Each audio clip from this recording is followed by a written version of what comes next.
Hey people, this is Jack, and today's video I want to give you 3 book recommendations. These are books that I oftentimes recommend to my clients, 3 very different books, but which have some kind of shared orientation to your living a more real, self-authored, present and aware life. So the first book that I recommend to people is called Success Intelligence by Robert Holden, fellow Brit. And this is a great book for those of us that care about success, care about what we put into the world and what we achieve. This is a great book to put that kind of success orientation into a bigger context. And I don't know if you've ever read spiritual books and sort of felt like this is really nice, but I'm not sure how it applies to me and my career, or how you really make a life work, or you just have a sense that the way that the spiritual teacher orients to their life is quite different than you as a busy person or an entrepreneurial person or a leader or someone who's engaged quite fully in the world, how your life is. Success Intelligence really nails how it makes sense for a successful person to take their time, slow down, relax, and allow yourself to have tasks take more time and to notice the quality of attention and presence that you bring to them. And it's easy to hear it off Robert Holden because he tells you all the things that he did in his life by the time he was 30, and you get the sense, okay, this is like an uber achiever guy who worked out that slowing down, relaxing, and being more present is important. So it sort of carries some of the quality of the new age message, but delivered and transmitted by someone who is very grounded, woo-woo, and kind of gets how to make things happen in the world. So said differently, I was able to hear things off Robert Holden, and I exactly remember reading this book. It was 2009, and me and my then business partner had taken a trip to Morocco, and I was reading it on the plane on the way back, and I could just feel my whole system relax. And for the next few days when I got back, it was really the thing I prioritized, finishing the book. And yeah, it just really landed in me something about always being hurried and overcommitted and stressed, that actually, it makes no sense. Even on a very pragmatic, even if your only level of analysis is how much do I get done, that's not the smartest way to get things done. And of course, most of you watching this video will have a bigger context than just how much you get done for what you want in your life. So I really recommend that book. If you know that you have a tendency to run busy, if you know you have a tendency to take too many things on, if, for example, you know that yoga or meditation or prayer, that these things are good, but you struggle to fit them in, and when you do, you're kind of hurried doing them, this book will nail you in a good way. It will really open you up, I think, to some powerful perspective, some really good medicine. So Success Intelligence by Robert Holden. The second book is Awareness by Anthony DeMello. It's actually a shame that Anthony DeMello died prematurely, died young. He's a Catholic spiritual director and advisor, and Awareness carries the tenacity and clarity, and sometimes striking clarity, that you might associate with a guru. You know, someone who's really there to challenge you and wake you up. But Anthony DeMello has a very approachable, engaging, and conversational way of opening you up. Yeah, the book has really rich anecdotes, and he tells a lot of stuff. You know, it's like him talking to people. So it's like you get to see the places where you're reactive. You get to see the places where you haven't got full access to your presence through these little vignettes. He's just a very good teacher. You kind of get the sense this is someone who's been in the teacher identity a lot, because that's how he writes. It's not theoretical, it's not factual, it's anecdotal, it's illustrative, it's vignettes, and if you want to notice the places that you're identified, the places that you are invested in a particular identity or way of being in the world, or a role or a persona, Anthony DeMello is the guy that can really point to those things. Deep spiritual concept, just deep spiritual wisdom, not even concept, but delivered in a way that is very accessible and non-woo-woo.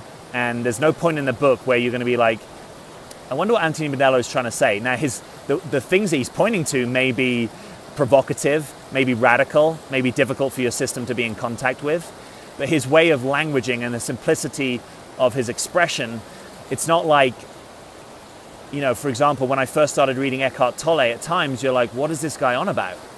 I sometimes feel that about other kind of New Age spiritual teachers. Anthony DeMello, it's just got it's a simplistic clarity and sort of everyday blokiness that makes it compelling and approachable. And it really got me to see some of the places where I still had an identity around being in the world as an entrepreneur, being in the world as someone that makes things happen, and noticing some of the striving that goes with that, even though often the impulse can be heartfelt and genuine, and it's about wanting to help people.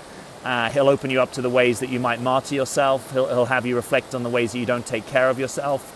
He'll have you reflect on the ways that you're still a child and some of the stories that you still are invested in, or the dynamics that you habitually have with people that you haven't resolved. He'll get you angry, but in a way that you have to smile that, wow, this is provoking me. And if it's provoking me this much, probably there's a place there that I'm not free or that I'm not integrated. I've come to realize that if you're triggered, normally there's something there for you to look at. You can be righteously angry and authentically angry, but it normally doesn't go into an ongoing trigger if there's not something there that is not full and easeful and whole or resolved, is another way of saying that, in you. So the second book is Anthony DeMello, Awareness. The third book is Tim Ferriss, 4-Hour Workweek. Tim Ferriss doesn't really have a constituency in the consciousness spiritual crowd. That's not really what he's talking to. I just like Tim Ferriss because he's very good at opening you up to the assumptions that you might be having in your life. And he offers very powerful personal example of opening up those assumptions and sort of redefining some of the ways that you do life. So I think Tim Ferriss is one of the best guides to a self-authoring life.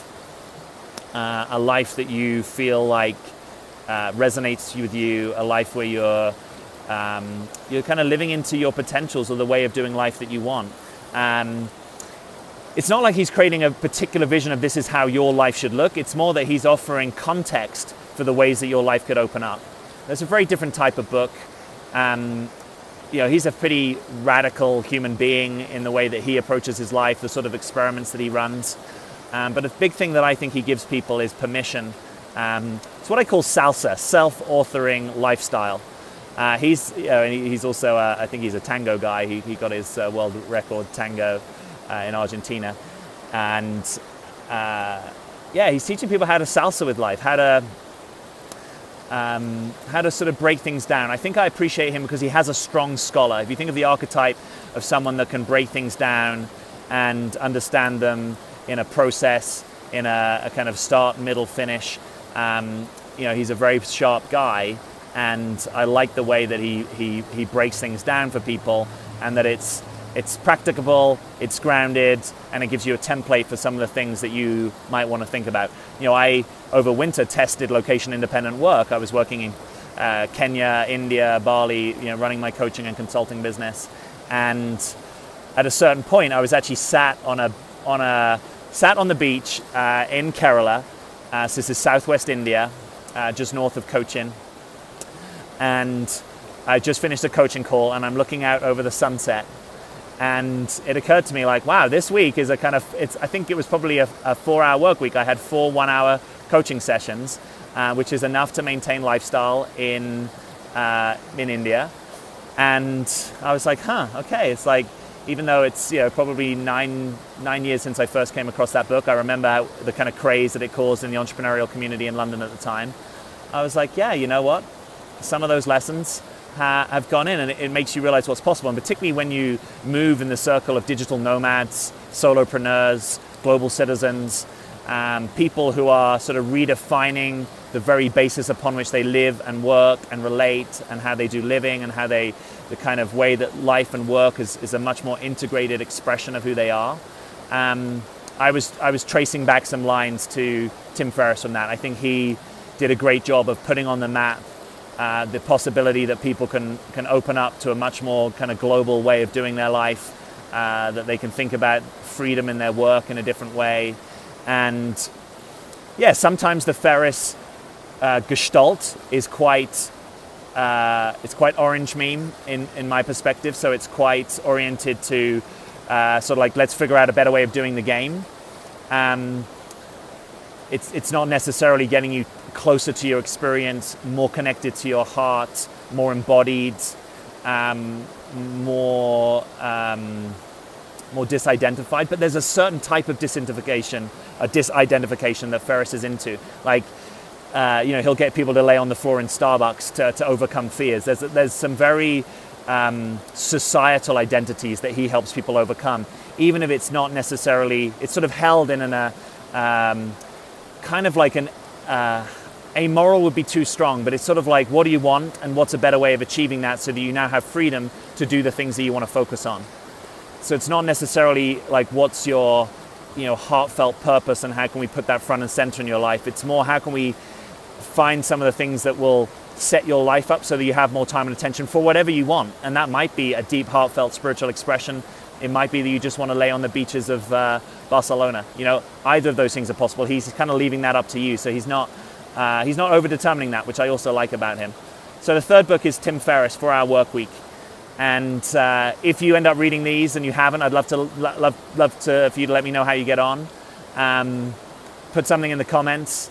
If one of these you've read and you hold a different perspective on it, it wasn't for you, I'd love to hear that as well. Or if one of these has already made a difference in your life and you're kind of a fan, let me know that as well. So 3 books: Anthony DeMello, Tim Ferriss, Robert Holden. Let me know how you go. Thanks for being with me.